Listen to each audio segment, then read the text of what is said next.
Hello people, hello friends. I hope ko mumeze neza, nanjye meze neza, kandi abo bitameze neza namwe mwihangane, mu buzima niko bigenda. No munsi bimera neza, ejo bikamera nabi, ariko byose bibaho kugira ngo bitwigishe. Niba uri mushyashya hano nagusaga konza ugakanda subscribe, ugakanda n'akazogera k'umukara kugira ngo ujye ubona notification y'uko n'uploadinze video. Nimba uri umusangwa ikaze cyane nanone nk'uko bisanzwe. Waba uri muri Afurika, muri Europe, muri Australia, muri Canada ndetse no muri Amerika, ikaze cyane kuri Don Official. Nitwa Donatira, benshi bakaba banzi ku izina rya Tadienne. Tugiye kureba bimwe mu bintu wakorera umukunzi wawe kugira ngo arusheho kugukunda cyane cyangwa se arusheho kumva yuko nta wundi muntu yakunda. Nimba ufite umukunzi ufite kubyumva cyangwa se nimba unamuteganya, ni byiza cyane ko wamenya kare kugira ngo uzamenye uko witwara igihe uri kumwe n'umukunzi wawe cyangwa se igihe wabonye uwo mwakundana. Ikintu cya mbere ugomba kumukorera, gukunda kumubwira mu ijwi rituje cyangwa se mu ijwi ryoroheje riri soft, umureba mu maso.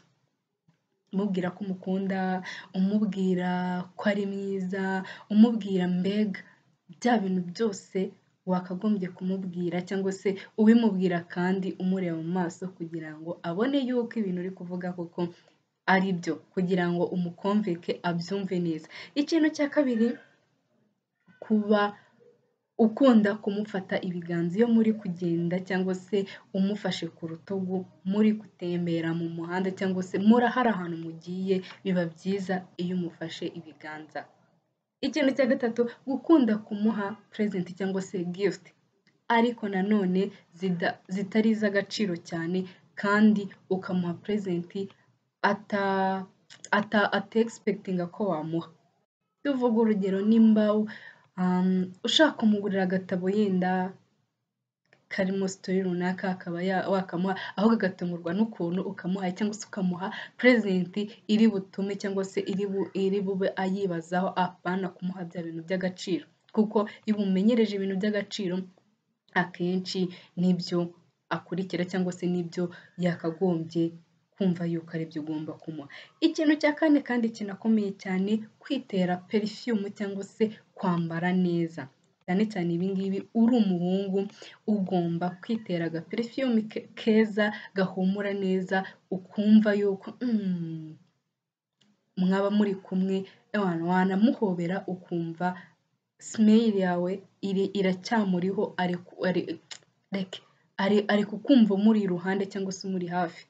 Wambaye neza, ntukabyigungungo kuko mugiye guhura ngo ushyiremo agasuti, wambara agacongo, ariko nanone ambara neza ku buryo byibura abona uri smart mu bigaragara, ufite look nziza, uhumura neza, ugaragara neza, kandi no mu buryo bw'imivugire uvuga neza cyane.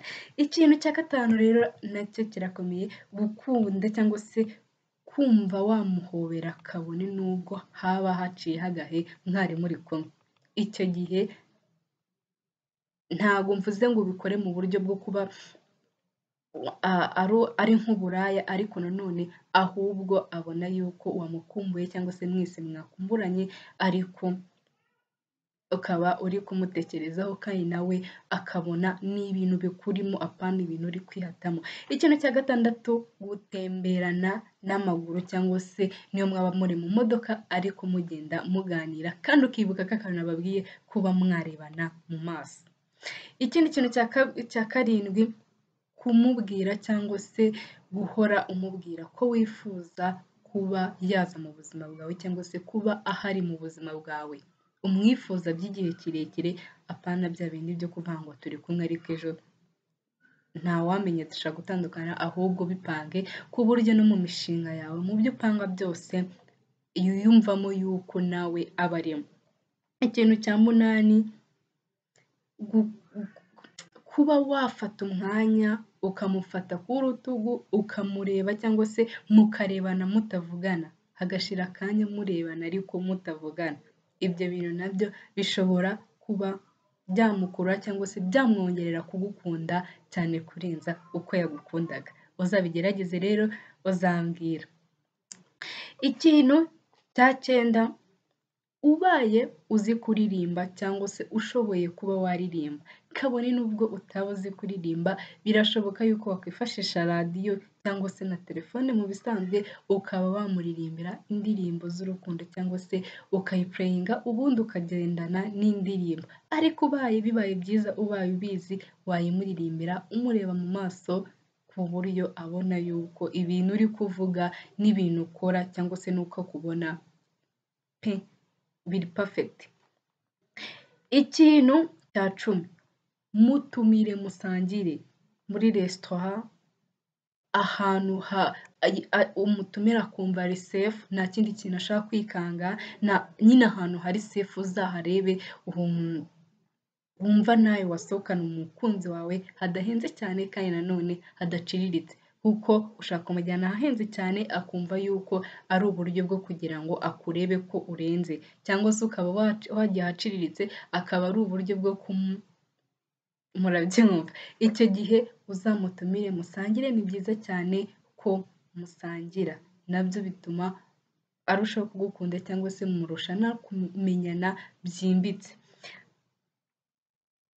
Noneho ikintu cya 11, musabe, uri umuhungu musaba umukobwa ko yajya guhamagara kenshi gashoboka mu gihe ufite umwanya cyangwa se mu gihe wumva yuko mwavugana.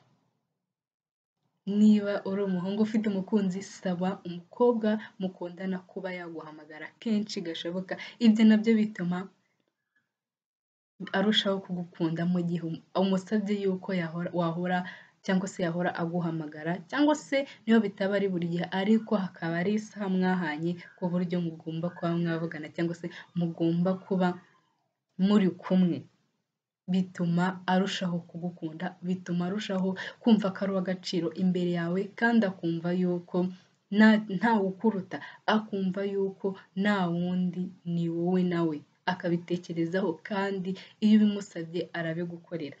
Ikintu cya 12, cya gihe uri ahantu hatuje cyane, muhamagare umubwire ko umukunda, niba ari no kumwifuriza umunsi mwiza umwifurize, maze ubundi umukupe,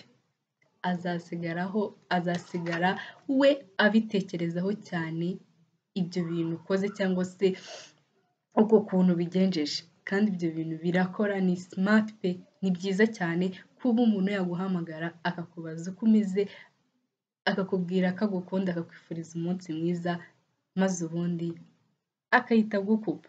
Ni byiza cyane, niba ufite umukunzi ushobora kubimukorera. Ikindi kintu cya 13, gusapotinga umukobwa mukundana, cya kintu ubona yenda yagerageje kikamunanira, bari cyo umusapotingamo ku buryo agira imbaraga zo kugikora, noneho afite umuntu umuri hafi cyangwa se umuntu yiyumvamo, kandi iyo icyo kintu kigenze neza, navuga yuko ni nk'andi maboko aba yungutse cyangwa se ni nk'ubundi bufasha aba abonye buhita bwihuta kandi bikagenda neza. Niyo waba ubona yenda hari ikintu ari gukora ukabona ari kubigendamo bigura intege cyangwa se gake, musapotinga, ahubwo umwereke yuko ibyo bintu bishoboka, umwereke yuko ibyo bintu bizamubyarira inyungu cyangwa se bizabagirira umumaro imbere cyangwa se bizamugirira umumaro.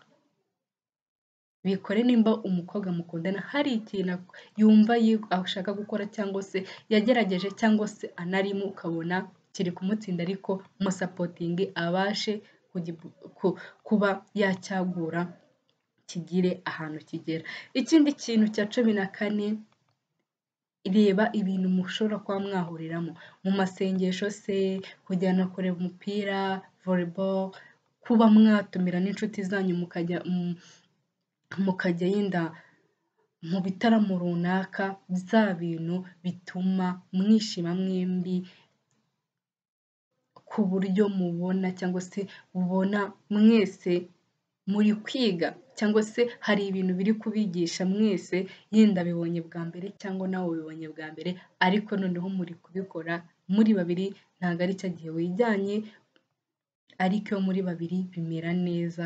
Cyangwa se urugero mwagiye kureba umupira w'amaguru, uri gufaniye nawe wafaniye, cyangwa se anafana iyo ufana akagusapotinga mwatsinda ewana biba bimeze neza cyane.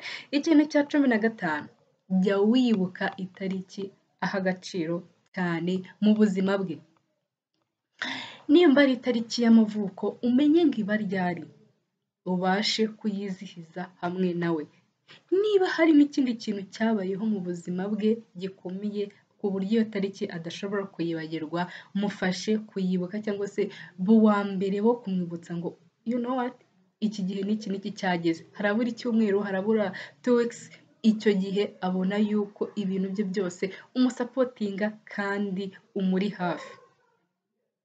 Menya, gerageza kuzirikana amatariki aha agaciro mu buzima bwe, abe muri famiye ye, abe aye ku giti cye, azabona yuko umwitayeho, azabona yuko uri umuntu uzirikana bimwe mu bintu cyangwa se amwe mu matariki aha agaciro yubaha, ashobora no kuba yakwaka konji cyangwa se yakwaka uruhushya kugira ngo ajye kwita kuri uwo munsi bitewe n'ikintu kihapanze cyangwa se bitewe n'icyo yizihiza. Musapotinge rero, mufashe, kora bimwe muri ibi bintu nkubwiye 15, uko ari 15 byose birakora kandi hari n'ibindi byinshi, nuko akanya kabaye gatoya tuzagenda tubivuga nitubona hari result zavuyemo cyangwa se muri kunyandikira ko byakunze. Kimwe cyangwa bibiri wateye muri ino video, like, comment kugira ngo tubashe gukora izindi video. Don't forget to subscribe ku bashyashya.